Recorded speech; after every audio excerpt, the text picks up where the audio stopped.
This thing, a little bit controversial, is homeopathy. I would like, the question is, homeopathy. The patients, a group of patients like homeopathy and what we call alternative therapy.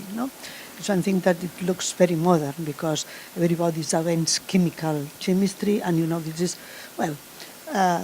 patients love this. From another side, we have doctors. They have done his vocational training. They are family doctors, specialists, not partialists. And because of that, some of them say, because our patients have two legs, like you said, we can treat sometimes evidence-based, biological evidence-based, but why we cannot use, if we need and we have, some other alternative therapies. And nowadays we have a discussion in our society and in our community what would suit the personal position of one GP, and also what could be the position of one scientific society like our society. Because, for example, in our society we have different groups, and we have one group that we called, it's not really the group, because we don't like to give them this standard, but it's one group of doctors that are practicing alternative therapy.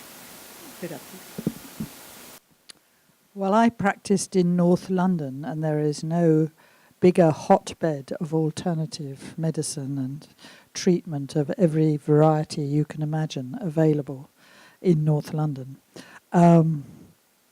So I have a lot of patients who've used homeopathy.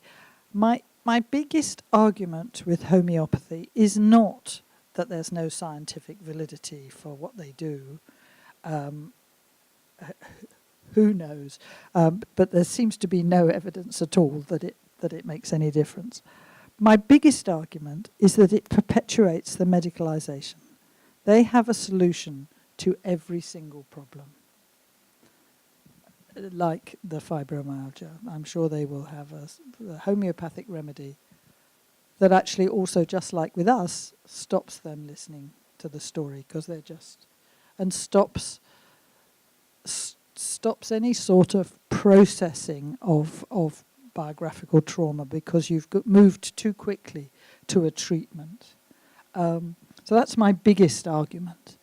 I think general practitioners have all sorts of weird interests. So I'm not sure you can control them all. But I do think that a discussion about how they approach the problem of medicalization, and the answer is not, I switch them to a homeopathic remedy, because that is no better, as far as I'm concerned, in terms of what it does to the patient's head.